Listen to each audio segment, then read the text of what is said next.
What actually got me to stop flipping between platforms and just pick one? Not a framework, not a spreadsheet, just one decision. And today I'm telling you exactly what it was and where I stand with it right now. If you're a woman over 40 who's ever been stuck between YouTube, LinkedIn, or wherever your version of that fight is, picture this: a light switch flipping on and off in a dark room. The room never lights up. Not because the switch is broken, but because you keep interrupting it before the light gets a chance to come on. Platforms work the same way. Either one lights up if you leave the light switch on long enough. Last time I told you the platform question was never really about the platform. It was about being seen as a beginner. I'm not going to pretend I got this all figured out. I don't. But I'm standing in a room with the light on, and that's the whole difference. If you're the kind of woman who's tired of flipping that switch and ready to just pick one and leave it on, this is exactly the kind of thing we work through here. Hit subscribe and let's grow together. Here's the advice you've probably already heard: go where your audience is. Pick based on your goals. Don't spread yourself across 5 platforms. Choose one or two and actually show up. None of that is wrong. I know because I heard it too. I researched it. I compared it.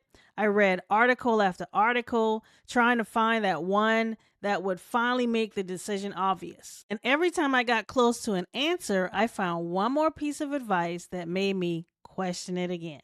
Here's what I didn't understand back then: the advice, that was never the problem. I already had good advice. Plenty of it, actually, sitting on top of itself, mostly agreeing, occasionally contradicting. What I didn't have was a reason to stop researching and just start. Because the researching had quietly turned into something else, a very respectable way to hide. So if you've read the platform guides, watched the comparison videos, and you're still standing in that doorway, it's not because you're missing information. It's because information was never actually what was stopping you. So if the advice wasn't actually the problem, what got me off the doorway anyway? Honestly, it wasn't a spreadsheet. It was watching platforms flicker and disappear. I've seen platforms go dark for hours, sometimes days.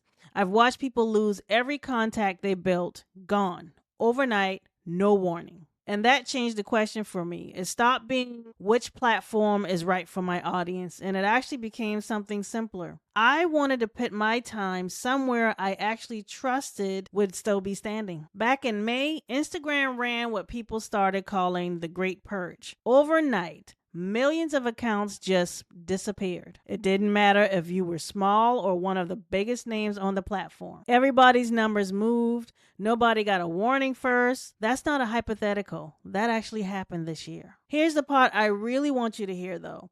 Even after I picked YouTube, I didn't put all my trust in one place. My email list is still my backup. It always will be. Because a platform, any platform, is a man made thing owned by someone else. And you always need something that's actually yours. So, no, I didn't just pick YouTube because a chart told me to. I picked it because I trusted it would still be here.